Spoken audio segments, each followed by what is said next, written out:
Hello everyone, स्वागत है आप सबका learning with Gautam YouTube channel में। तो आज के इस वीडियो में हम करने वाले हैं क्लास 12th म्यूजिक के यानी कि संगीत के मोस्ट इंपॉर्टेंट सब्जेक्टिव और ऑब्जेक्टिव दोनों टाइप के प्रश्न को। वीडियो आप लोगों के लिए काफ़ी ज़्यादा इंपॉर्टेंट रहने वाला है, तो आप लोग वीडियो को अच्छे से ध्यानपूर्वक और लास्ट तक जरूर देखिएगा। तो चलिए शुरू कर लेते हैं फर्स्ट क्वेश्चन से। और पहला क्वेश्चन है हमारा, संगीत आखिर कहते किसे हैं। संगीत आपका सब्जेक्ट है और आपसे कोई पूछ ले कि संगीत आखिर कहते किसे हैं, तो याद रखिएगा ध्वनि के मधुर संयोजन ही संगीत कहलाती है या फिर संगीत कहते हैं। तो ध्वनि मतलब बोली, आवाज़, जो आवाज़ का, बोली का या ध्वनि का जो एक मधुर संयोजन होता है वही क्या कहलाता है, तो संगीत कहलाता है। अब अगला क्वेश्चन क्या है कि सप्तक क्या है। कई बार आपसे ऑब्जेक्टिव क्वेश्चन में बता चुके हैं कि सप्तक क्या होता है, तो इसमें 7 स्वर होते हैं। सप्तक 3 प्रकार के होते हैं। 7 स्वर कौन कौन सा होता है सप्तक में, तो सा रे ग म प ध नि। इस जो समूह होता है, 7 स्वरों का जो समूह है, सा रे ग म प ध नि, इसी समूह को हम क्या कहते हैं, तो सप्तक कहते हैं। अब आरोह और अवरोह क्या होता है, तो तीसरा क्वेश्चन है हमारा आरोह और अवरोह। तो स्वरों का जो चढ़ाव होता है और स्वरों का जो उतराव होता है उसी को हम लोग आरोह और अवरोह कहते हैं। तो याद रखिएगा, स्वरों के चढ़ते क्रम को आरोह कहेंगे और स्वरों के उतरते क्रम को हम लोग क्या कहेंगे, अवरोह कहेंगे। अगला क्वेश्चन है, अब ताल क्या होता है। तो ताल को याद रखेगा, समय का विभाजन जो कि क्रमबद्ध तरीके से होता हो वही क्या कहलाता है, तो ताल कहलाता है। तो संगीत में जो समय का विभाजन होता है, बंटवारा होता है और वो भी एक क्रमबद्ध तरीके से होता है, तो वही क्या कहलाता है, ताल कहलाता है। अब अगला क्वेश्चन क्या है कि श्रुति किसे कहते हैं, किस चीज़ को कहते हैं श्रुति, तो ध्वनि का यानी कि बोली का, आवाज़ का जो सूक्ष्मतम भेद होता हो यानी कि सबसे छोटा भेद हो वही क्या कहलाएगी, तो श्रुति कहलाएगी। अगला क्वेश्चन है, राग की परिभाषा दे। अब कई प्रकार के राग आपको बता चुके हैं, राग भीमपलासी, राग केदार, कितना सारा राग बता चुके हैं, लेकिन ये राग आखिर होता क्या है, तो ऐसा स्वर समूह जिससे कि मधुरता उत्पन्न होती हो वही क्या कहलाता है, तो वही राग कहलाता है। यानी कि एक ऐसा स्वर समूह ना जिससे क्या हो कि उससे कुछ मधुर ध्वनि या मधुरता उत्पन्न होता हो वही क्या कहलाती है, सिंपल सा राग कहलाएगी। अब अगला क्वेश्चन है, राग कितने होते हैं। ये क्वेश्चन आपसे ऑब्जेक्टिव में पूछा जा सकता है कि राग कितने होते हैं, तो याद रखिएगा राग जो होते हैं 10 होते हैं। अगला क्वेश्चन है, अवस्थाएं कितनी होती हैं, तो अवस्थाएं 3 होती हैं। कौन कौन सी होती है, तो मध्य अवस्थाएं, मध्यम और ताड़ अवस्थाएं, ये 3 अवस्थाएं होती हैं। तीनों को अच्छे से याद रखिएगा। अगला क्वेश्चन है, समताल का परिचय दें। तो समताल जो होता है ये 16 मात्राओं का एक ताल होता है। समताल क्या होता है, तो समताल जो है एक 16 मात्राओं का ताल होता है। अगला क्वेश्चन है, संगीत के मुख्य अंग कितने हैं। तो याद रखना है, आपको ऑब्जेक्टिव में पूछा जा सकता है कि संगीत के मुख्य अंग कितने होते हैं, तो 3 होते हैं। क्या क्या होता है, तो गायन, वादन और नृत्य। गायन, वादन और नृत्य जो है ये संगीत के मुख्य अंग होते हैं। अगला क्वेश्चन है हमारा, राग भूपाली के आरोह और अवरोह क्या है। तो याद रखना है, काफ़ी ज़्यादा इंपॉर्टेंट क्वेश्चन है। राग भूपाली का आरोह और अवरोह, तो आरोह होता है सा रे ग म प ध सा, सा रे ग प ध सा, ये जो गया आरोह होता है राग भूपाली का। अवरोह होता है इसका सा ध प ग रे सा, सा ध प ग रे सा जो है ये राग भूपाली का अवरोह होता है। इसका राग भूपाली का आरोह और अवरोह दोनों को अच्छे तरीके से याद रखिएगा। अगला क्वेश्चन है, राग यमन में कौन कोमल स्वर होता है।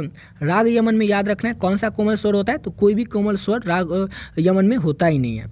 अगला क्वेश्चन है, अगर क्वेश्चन आपसे पूछा जाए ऑब्जेक्टिव में पूछ ले कि राग यमन का कोमल स्वर क्या होता है, जिसमें कि ऑप्शन में अगर रहे ही नहीं तो याद रखना, कुछ भी रहे और नीचे में रहे इनमें से कोई नहीं, तो याद लगा देना आपको टिक, इनमें से कोई नहीं, क्योंकि राग यमन में कोई कोमल स्वर होता ही नहीं है। अगला क्वेश्चन है, राग भैरव का वादी स्वर क्या होता है और समवादी स्वर क्या होता है। तो राग भैरव जो है इसका वादी स्वर ध होता है और समवादी स्वर जो है वो रे होता है। अच्छे से याद रखिएगा, दोनों को ऑब्जेक्टिव में पूछेगा ही कि राग भैरव का वादी और समवादी, तो ध और रे।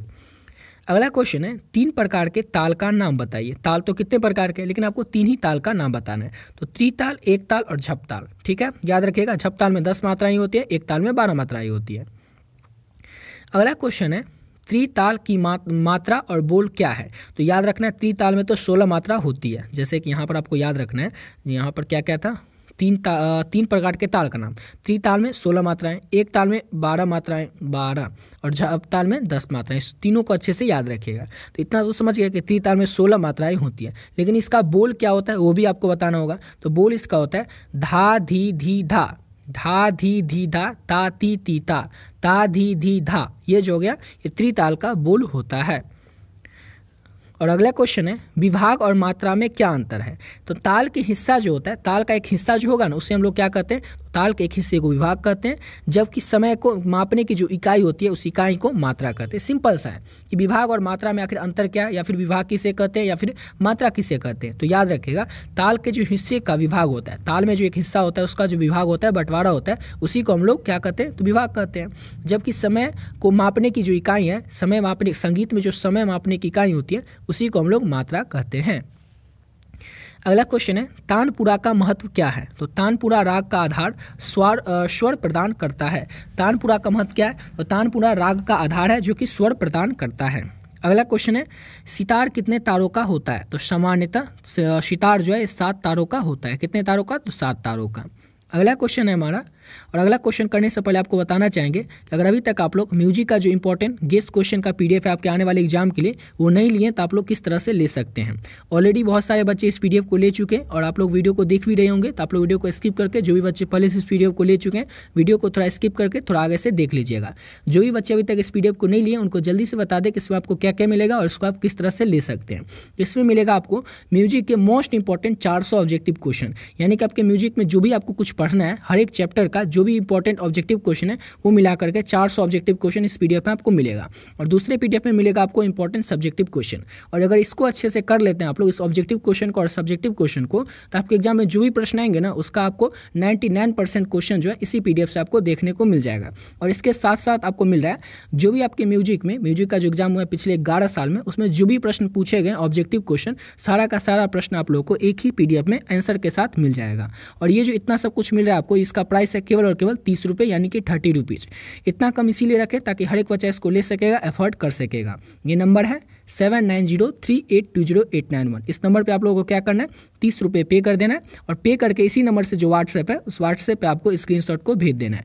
जैसे ही आप पे करके स्क्रीनशॉट भेजोगे, और आपको एक और चीज़ करना है, पे करके स्क्रीनशॉट भेज करके बस एक मैसेज कर देना म्यूजिक, जिससे कि ये पता चल जाए कि आपको म्यूजिक का पीडीएफ चाहिए। जैसे आप पे करके स्क्रीनशॉट भेजेंगे, सब्जेक्ट का नाम म्यूजिक बताएंगे, आपको जो पीडीएफ है तुरंत मिल जाएगा। और इस पीडीएफ में जितने क्वेश्चन है ऑब्जेक्टिव और सब्जेक्टिव, अगर इसको आप लोग अच्छे से कर लेते हैं तो आपके एग्जाम में जो भी प्रश्न आएंगे उसका आपका 99% क्वेश्चन आपको इसी पीडीएफ से देखने को मिल जाएगा। शायद ही ऐसा कोई प्रश्न होगा जो कि आपको नहीं देखने को मिले, एग्जाम में आया हो और इस पीडीएफ में पहले से नहीं हो। सारा का सारा क्वेश्चन आपको 99% क्वेश्चन आप लोगों को इसी पीडीएफ से म्यूजिक में देखने को मिल जाएगा। बस आप लोगों को करना क्या है कि इस पीडीएफ को लेकर के इसमें जो भी ऑब्जेक्टिव और सब्जेक्टिव है सबको अच्छे तरीके से याद कर लेना है। अगर इसको आप लोग अच्छे से याद कर लेते हैं तो इसके अलावा आपको म्यूजिक में कोई भी गेस्ट पेपर, कोई भी मॉडल पेपर, कोई भी क्वेश्चन बैंक, कोई भी बुक आपको पढ़ने की जरूरत ही नहीं पड़ेगी। बस आप लोग इसको लेकर के इसको अच्छे से तैयार कर लीजिए। तो जो भी बच्चे अभी तक नहीं लिए म्यूजिक का जो इंपॉर्टेंट गेस्ट क्वेश्चन का पीडीएफ है, तो आप लोग जरूर ले लीजिएगा। इसको लेकर के आप लोग बहुत ही कम समय में बहुत ही बढ़िया तरीके से अपने एग्जाम की तैयारी कर सकते हैं। तो चलिए बात है अपने अगले क्वेश्चन पे। तो अगला क्वेश्चन है हमारा, तबला के मुख्य हिस्से कौन कौन से हैं। तो तबला का मुख्य हिस्सा होता है, देखिए तबला में तो 2 हिस्सा होता है, मतलब इस तरह का एक तबला हमारा होता है। ये तबला इस तरह का होता है, यहाँ पर ठीक से डिजाइन है ना, इसी तरह का होता है। इसका तो कौन सा हिस्सा होगा, 2 हिस्सा होगा, एक होगा दायां और एक होगा बायां।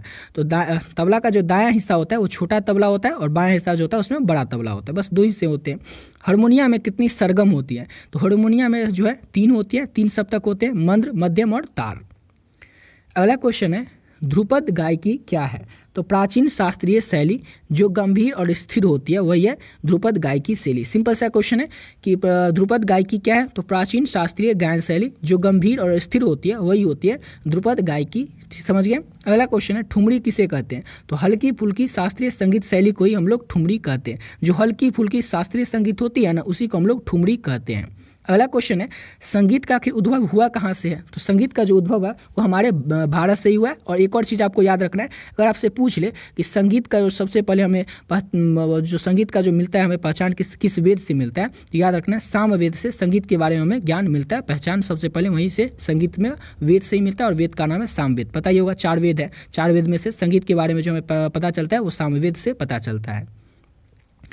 अगला क्वेश्चन है, कर्नाटक और हिंदुस्तानी संगीत में क्या अंतर है। अब हिंदुस्तानी और कर्नाटक संगीत होते हैं हमारे हिंदुस्तान में, यानी कि हमारे भारत में 2 प्रकार के संगीत हैं, कर्नाटकी और हिंदुस्तानी संगीत। अब इस दोनों संगीत में अंतर क्या है, डिफरेंस क्या है। तो कर्नाटक संगीत दक्षिण भारत का शास्त्रीय संगीत है, जबकि हिंदुस्तानी संगीत उत्तर भारत का।